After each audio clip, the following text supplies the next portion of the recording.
Hello, my name is Nora Twomey. I'm a director with Cartoon Saloon, and today I'm going to be speaking with Kajsa Næss. After 25 years as an innovative short film director, Kajsa Næss has made her feature film debut with the wonderful TITINA. Kajsa is known for her playful yet deeply moving work. Her award-winning shorts have featured in prestigious film festivals from Annecy to Tribeca, along with her many awards. Kajsa has been granted the Norwegian Ministry of Culture's Human Rights Award. Kajsa founded the Oscar-winning studio Microfilm together with producer Lisa Fernley in 1996. Kajsa's film TITINA is loosely inspired by the historical events around the relationship between the Norwegian explorer Roald Amundsen and the Italian engineer Umberto Nobile and their 1926 journey over the North Pole on the airship Norg. It was the first verified expedition to the North Pole by non-Indigenous people, and the main character, Titina, is Umberto Nobile's cute little terrier dog. So, Kajsa, it's lovely to chat with you today. Hello, nice to talk to you too. How did you first hear the story of these explorers, and why did you make the decision to make a film about them? Well, the thing is that, Roald Amundsen, one of the main characters in this film, he's very famous, especially in Norway, one of the most famous Norwegian men ever.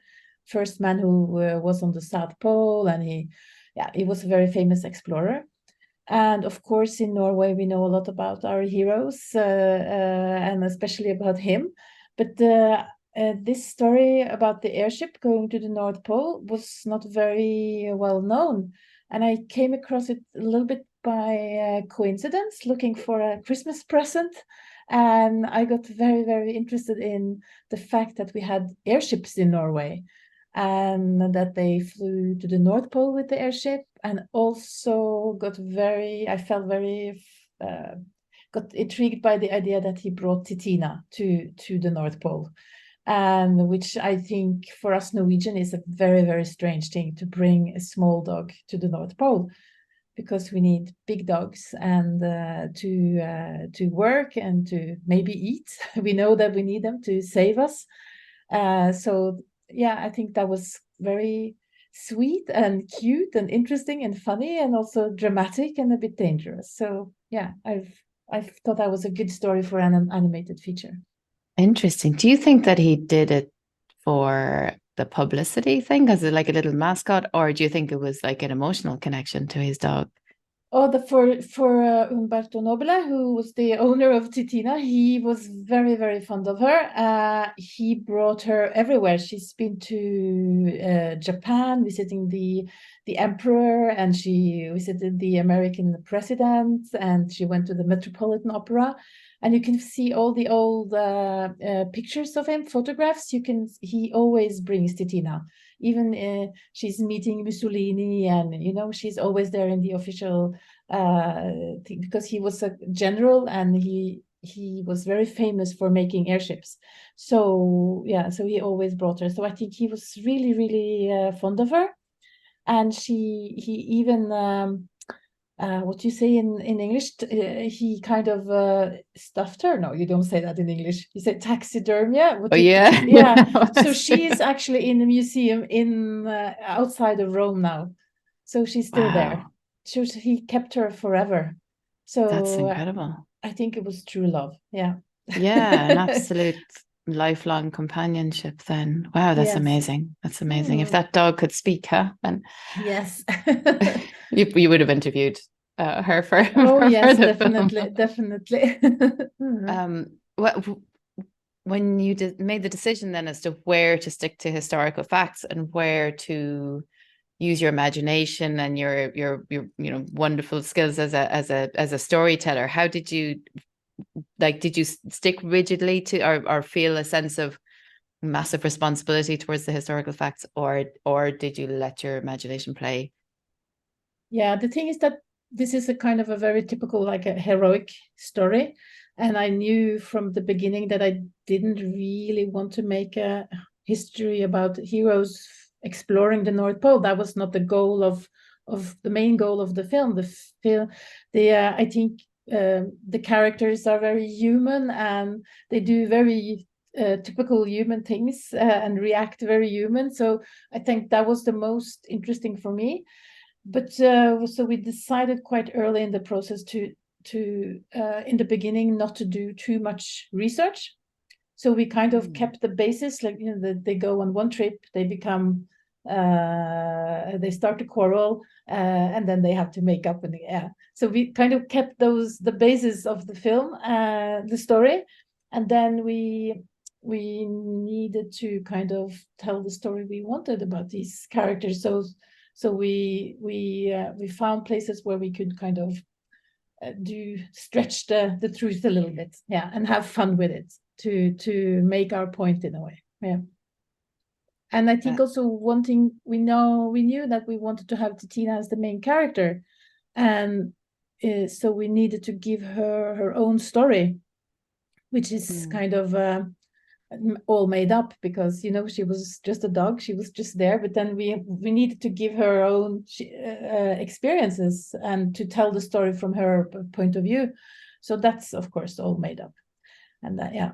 Well, it's so interesting because I was kind of laughing at myself watching the film, because at one point I was really when Umberto was making the case that TITINA should go with them on the journey, I was really wanting that, right, for TITINA to go, and then but it actually makes no sense, and it's probably going to be something that's, you know, going to be the downfall of everything or so. But it's funny that you really managed to build her character in such a wonderful way, where she's not just she's not a bystander, she's the heart of it all, and everything kind of revolves around her in that really lovely way. And I think that opens up your film, right, to all types of audiences. Yeah, that was also one of the goals to choose her as the main character, that it could open up and be for grown-ups and for children, but because the story is suitable for all kind of audiences, and even if it's dramatic, it's still fun, and true, and yeah. So I think her as this character, it really opens up the story, and I think also it gives us this a possibility to play with the main kind of male characters, that we could play with the anticipated role of the typical male characters more, that she's there, and we treat her like she's kind of the normal character. In a way, she's the child in the family who's watching it, or she's the one that's actually normal, and the other, the male heroes are kind of the fun and strange, and they do stupid things.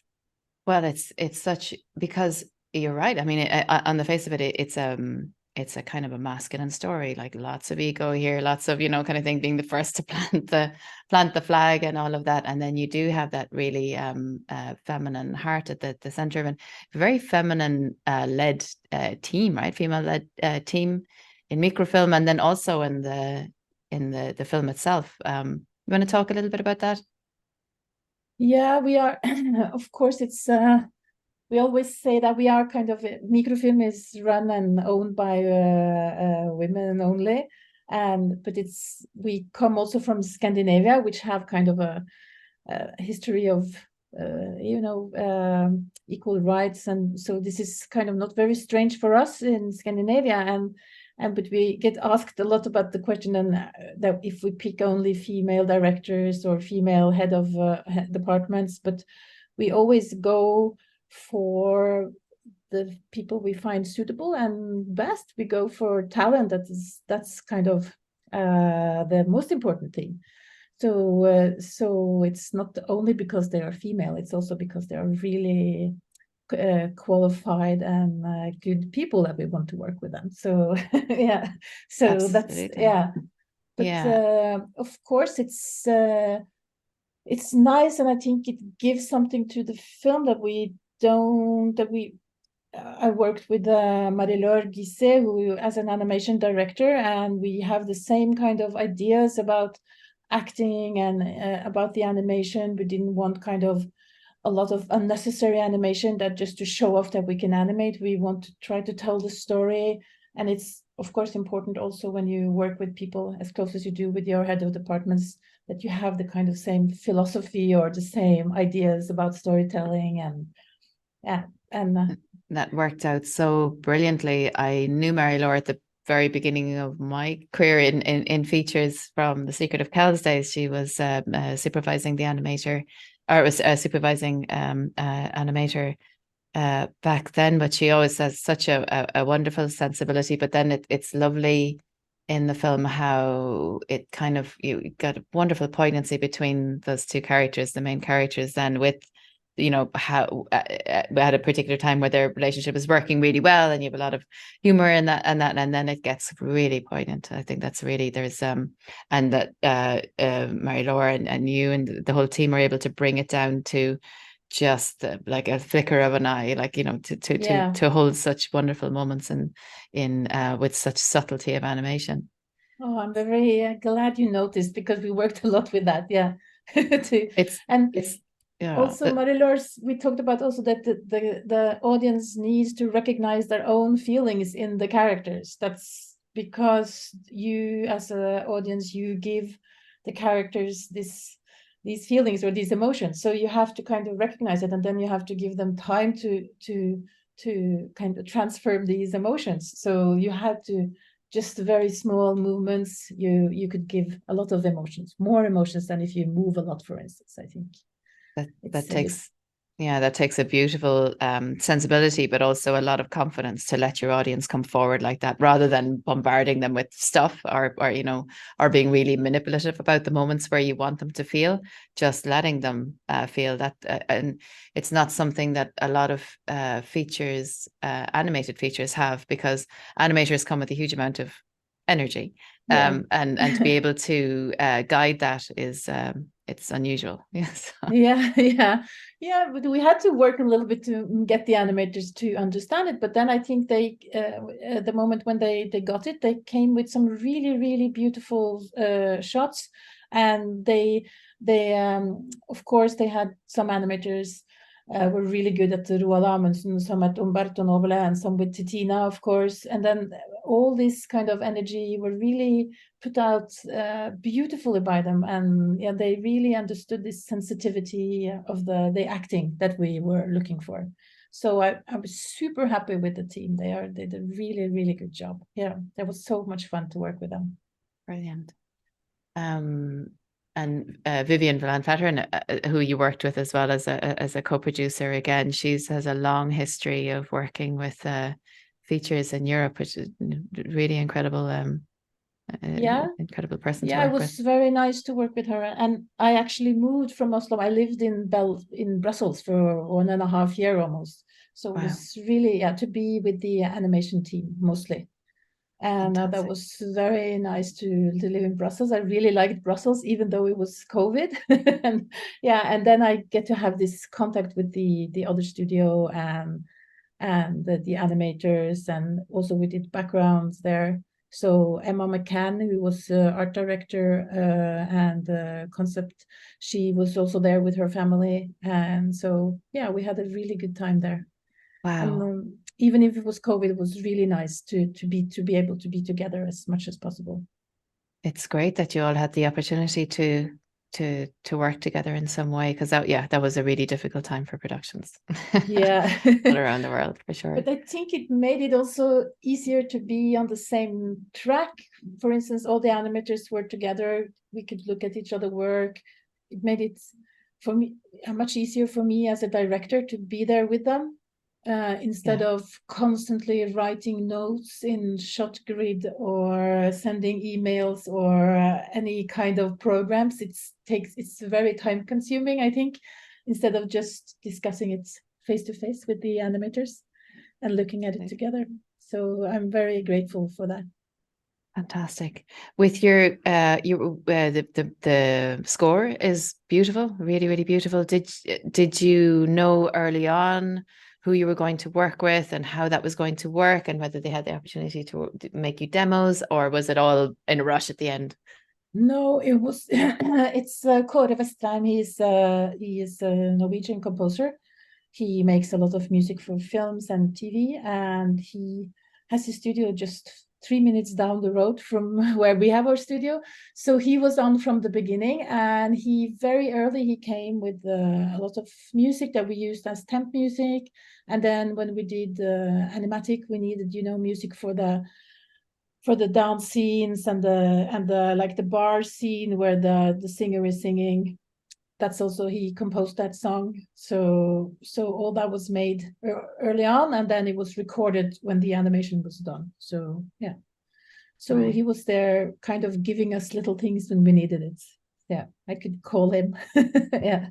Gorgeous. And how do you work then with just when you're in the mix, right? Because I always find it kind of, it can be a challenging time when you're in the mix with your score and your sound effects, your sound design, Yeah. and the sound design particularly for this film, Yeah, must have because been. I also worked then with the sound as a Norwegian, because we did pre-production in Oslo with the animatic and design, and then I went to Belgium and did animation and compositing, and everything was done there. And then I came back and I did sound and music score in Oslo. And the composer and the sound designer is also just down the street here, and they have worked together a lot. They know each other very well.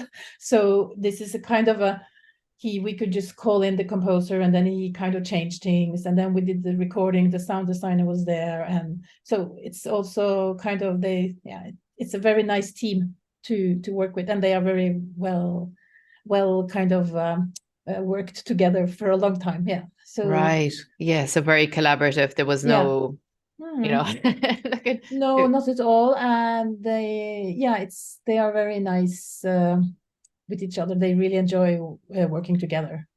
So yeah. fantastic. That's And great. the sound also is very nice, I think, because we needed to kind of like, I remember he said, Gisle Tveito, who did the sound, he said that the film has some kind of delicacy in it, so it needed to kind of also show in the sound. So it was kind of difficult for him in the beginning to understand how he should catch this delicacy. But then he kind of slowly started to kind of take every scene and try to tell one little story in every scene, and to make this little world in every little scene. And then I think he enjoyed it after Amazing. some time. Yeah. Yeah, and would he be involved early in the process? Because a lot of sound designers and editors like to, they like to pull a lot of material, or just to have the time to think and beforehand. Or is this something that he? Yeah, he was trying to put on a little bit of sound in the beginning, but for sound, it's a little bit like when if you do animation and you do it for like a commissioned animation, they want to see animation tests, for instance. But we Mm, know that there's no problem getting this to move. We know how that this is going to move. But the only reason you have to do the animation test, you have to show the customer in a way. And it's a little bit kind of waste of money to make too much animation tests, because I'm sure it's going to move. And it's the yeah. same with him, that we try to make him to, can you do some sound? Can you give us some sound? And then he said, you know what, it's just going to cost you a lot of money. Let's just wait. And then Mm, we did, in editing, we also put on some, the sound. Of course, we did the recording of the voices, and if we needed music or rhythm and things that needed to kind of move. But we also did that a little bit in editing of the animatic. So you kind of had a little bit sound, but then most of it he kind of made after the animation was done. beautiful. Um, how do you find working on features in comparison to working on short films? Do you have a preference, or is it an evolution, do you think? Or Yeah, probably an evolution. Um, of course, it's different. I think I'm very lucky because I have a microfilm. As an owner of a studio, I have kind of power over my own work for most of the time. But microfilm is also a director-driven studio. mm, We are not a kind of producer-driven studio. We don't invent projects and get people to do them. We are always kind of looking for directors wanting to make their films. And so then this way of working gives the director quite a lot of influence on your projects, and you are the one kind of pushing it through and coming with all the solutions and stuff. So this is kind of the same on the feature and the short film. Of course, the short film is maybe more improvised. You can change things more. You have a much smaller team, less money, and you have kind of a lot of things that makes it a little bit freer. But but I think since we work this way with the directors kind of coming up with the projects, you are always in charge of your own project in a way. So it's my job to get the producers to like my project, and then they, if they like it, then we go for it, and then we kind of make some boundaries, and you can make your film in those boundaries. Yeah. Do you think that you think a little bit differently than directors who are just purely directors and don't actually have a studio with employees and with the, all of the responsibilities that come with running a studio? Yeah, maybe. Yeah. Maybe not on my work, but I think you get, of course, more involved maybe in the financing process and the distribution of the film. You understand maybe more how that works and how that affects your work possibilities, probably. But that doesn't really mean, I think, that you change completely. It's you still, I know what I want to do. I have kind of my theories on how animation should be. I still try to push these kind of ideas. Yeah. That's why I work with 2D, for instance, instead of 3D, maybe, because I like the way 2D kind of creates a different way of telling stories. It gives you, yeah, it's different than 3D, for instance. And of course, I don't know anything about 3D. Yeah. Yeah. Well, it's like, speaking of 2D and 3D, you use a lot of or not a lot, but you use some actual live action footage from the actual time period and the actual airship and the actual exploration, which it works amazingly. Was that something that you thought of early on using, or? Yes, at the moment I discovered that this material existed, I really wanted to use it. And I've also made some of my short films are animated documentaries. I also made live action documentaries, and for me this footage from this film is so beautiful, and I think it's almost poetic in a way, and almost a bit nostalgic, and you can see these really sweet men, usually they are men, pulling this huge, crazy, strange airship out, and you get this kind of idea of the time and the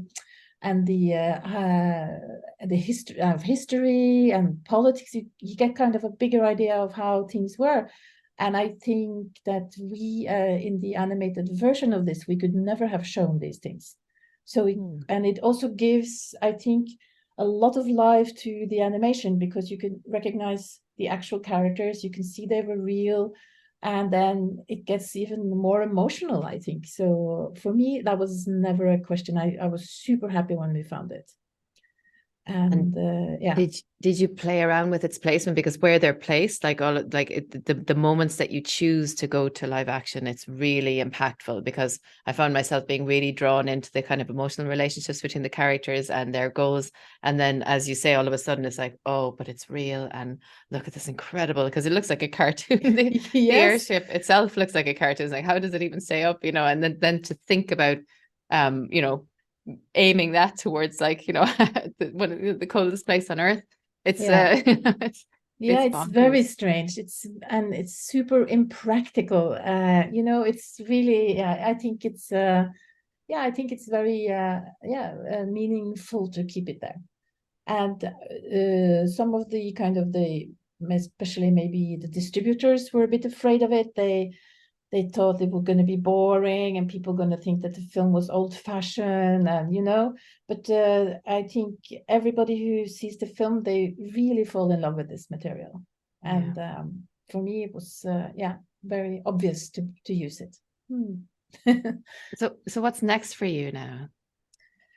Yes, now in the microfilm, we have a couple of feature films that are maybe one that's come the furthest, kind of a very completely different feature film than the one I'm making. It's a kind of a horror love story about the Black Plague. So it's going to be called Pesta, which may be the first thing we're going to do here. And I have just started to work on a new project, maybe a little bit more for only children, not so, but for me, films are for both children and grown-ups. So, but yeah, absolutely. And the one about the plague, is that for older audiences or yes, for that's everyone? for older audience. That's more like a kind of a genre film. Yeah. So you're That's really for gonna push animation for everyone and push it out of the little yeah, box that people are expecting to see it in. The director, she's called Hanne Bergkok, also a girl or a woman, and she's she's really excited about doing this, you know, a little bit of a splatter, and yeah, I think that could be fun. Yeah. All right. Well, if I can pre-book my ticket, I'm going to pre-book my Yes. ticket for that. Yeah. I said, thank you so much for talking to me today. Thank you.